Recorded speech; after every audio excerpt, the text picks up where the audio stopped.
Hello friends, in the previous lecture we saw supervised machine learning algorithms and we know they are divided into two categories. We have regression and classification.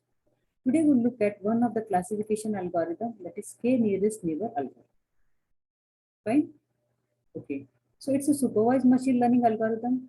Now we already know in the previous lecture, like supervised machine learning algorithm is one that relies on labeled input data to learn a function that produces an appropriate output when given new unlabeled data.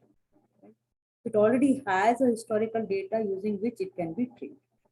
So it's a classification algorithm and it can also be used in regression problems. So k nearest neighbor, in short, we'll be calling it as KNN. It can be used for both classification as well as regression problems. So this algorithm assumes that similar things exist in close proximity. It captures the idea of similarity. Now, similarity, or it may be called as distance, or you call it as proximity, or even you can call it as closeness.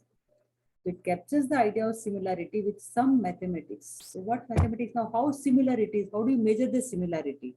To measure the similarity, here we use some mathematics that is nothing in the form of either you use Euclidean distance, you use Manhattan distance, or you can use weighted distance, right?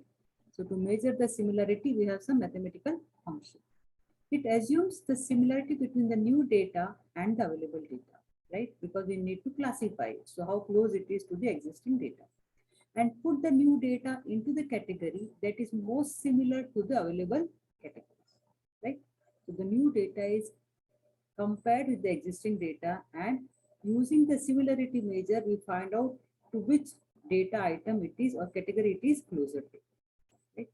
So this algorithm stores all the available data and classifies a new data point based on the similarity. Fine? Okay. Now, let us look at the basic of k nearest neighbor. So, it classifies the whole data into training data and test sample data. Right? The distance between the training points and the sample point is evaluated, and the point with the lowest distance is said to be the nearest neighbor. Right? So what we are doing, the point which has very less distance, we call it as the nearest neighbor. Now, this KNN algorithm predicts the result on the basis of the majority.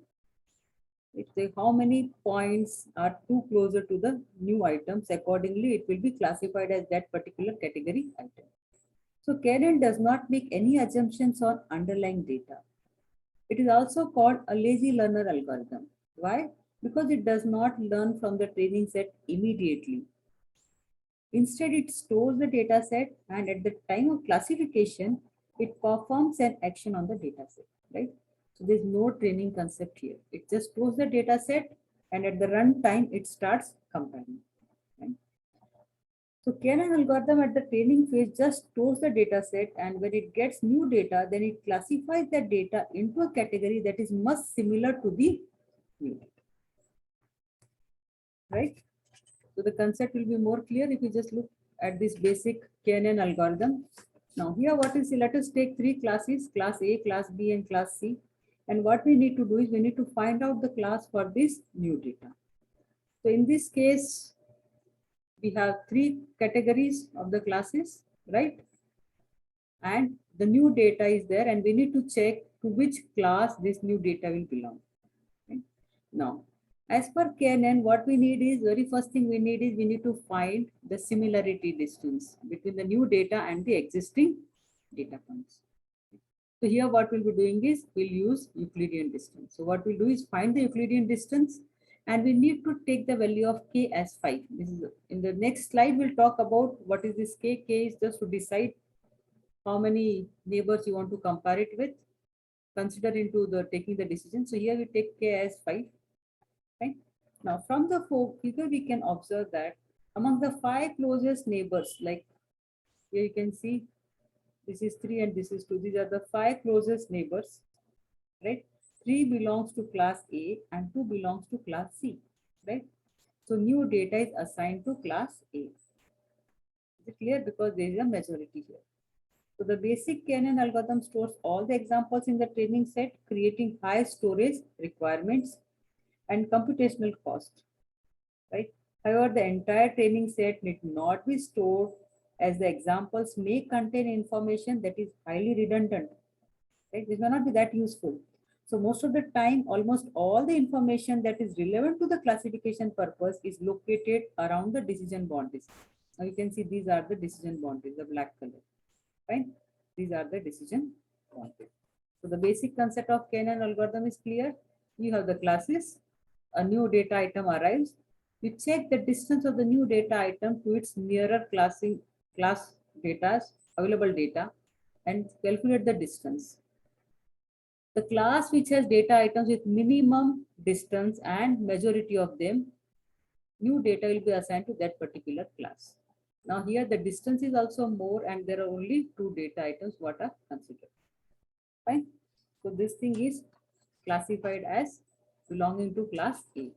If you take a simple example, let us say we have an image of a person who looks like an Asian and we have Asian persons database which has features of all Asian people, right? And the database already has labels like for Chinese, whether the person is Chinese, whether the person is Singaporean, he's Japanese or he's Indian, right? So what KNN model will do, let us say now this is Indian, this is Chinese, this is Japanese, right? The people features, right? A new person arrives. What KNN will do, it will compare its features with these features. It will also compare its features with this. It will also compare these features with this. And the one which has more similarity, the person will belong to that particular, like you can say whether he's Indian or he's Chinese or he's Japanese, right? Depending on how much similarity the features of the new person and the existing person of that countries are. Fine, I hope the concept is clear. Okay, next. Working of KNN, how KNN works, right? So the KNN working, here the whole data is classified into training and test sample data. Now, what you know do is select the number K of the neighbors, where K is the number of training examples in the feature space. Next, what you do is calculate the distance of new data points from all the training examples. Now, calculating new data points, of course, we'll be seeing using Euclidean distance. Now, calculate the Euclidean distance of K number of neighbors. Search for the key observations in the training data that are nearest to the measurements of the new data point. See here, K we have decided as 5 in our previous example. So we'll be considering 5 observations from the training data set, right? And which are nearer to our new data point. Now take the K nearest neighbor as per the calculated Euclidean distance. The Euclidean distance we are using to calculate the similarity. The training data which is having the smallest value will be declared as the nearest neighbor, right? So if the distance is less, Euclidean value will be less. So that will be considered as the nearest neighbor. Among these K neighbors, count the number of data points in each category. As what we did here, we counted the number of data points in each category. Now here we have only 2 categories to be considered. So here in category A, there are 3 data points. In category C, there are 2 data points, right? So among the K, count the number of data points in each category. Now assign the new data point to that category for which the number of neighbor is maximum. Now here you see the number of neighbor in class A is 3, number of neighbor in class C is 2. So the new data is assigned to class A as number of neighbors in class A are more than number of neighbors in class C. Fine. A very simple way of how KNN works. Okay. Now, what is this K value we are talking about? So there's no particular way to determine the best value for K. So we need to try some values to find the best out of them. Remember, it is trial and error. The most preferred value for K is 5. If K is chosen large, it will be less sensitive to noise and hence performance increases.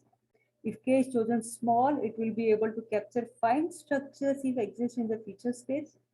If K is too small, like if K is equal to 1 or 2, it may lead to overfitting. That is, algorithm performs excellently on the training set and its performance degrades on the new test data, right?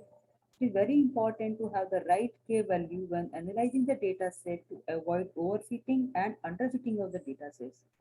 Hence, the value of K is chosen properly according to the need. Fine. So K value is really very important. Fine. Now, what are the applications of this K nearest neighbor classification? It can be used for speech recognition. It can be used for handwriting detection. It can be used for image recognition and video recognition. Even you can use it for facial recognition and recommendation systems. So at a scale, this would look like recommending products like what you have in case of Amazon or Flipkart or Netflix or videos on YouTube and all, right? So it can be used for recommendation, facial recognition, and there are many more applications. What are the advantages? It is very simple to understand and implement, right? It is very, as you already seen, it is really simple because you just calculate the similarity using either the Euclidean distance or Manhattan distance or weighted distance, right? It is robust to noisy data. The decision boundaries can be arbitrary shapes. As you already saw this, we had those distance boundaries for category class A, class B, and class C. It requires only a few parameters to be tuned. K-NN classifier can be updated at a very little cost. Right? The algorithm is versatile. It can be used for classification, regression, and search. The recommendation system, what I was talking about, is nothing but it comes under the search field. Can be used for search. Now, it has some advantages. Of course, it has some drawbacks also. So, what is the main drawback? Main drawback is KNN is computationally expensive, right? The computation cost is high because of calculating the distance between the data points for all the training samples. It is a lazy learner. That is, it uses all the training data at the runtime and hence it is slow because it does not train the model as such. It does everything at the runtime. So complexity is big often for each instance to be classified, right? Because if the size of your data set is n, whenever a new data item comes, it needs to be compared with all these n. So the complexity is big often, right? It always needs to determine the value of k, which may be complex sometime because k value is not fixed. You need to calculate the value of k by some trial and error, right? The algorithm gets significantly slower as the number of examples and the predictor variables increases. Right? Now you already know what are these predictor variables. This is nothing but the independent variable what we spoke about in the previous lecture, dependent and independent variables. Right? So these are few drawbacks. I hope the concept of KNN classifier is clear. What it does, it has the classes already. It's a supervised learning, so the classes are already defined for the training data set which is already existing.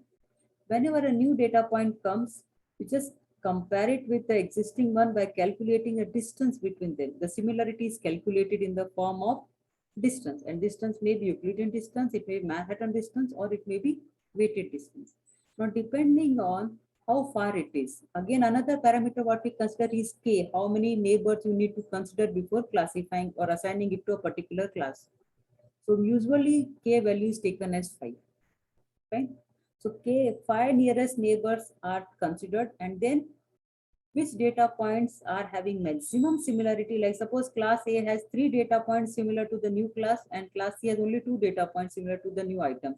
The new item will be assigned to class A instead of class C. The majority is counted. In the next lecture, we'll talk about how we can use this KNN classification for classifying the textual data, right? So till then, stay home, stay safe. Thank you.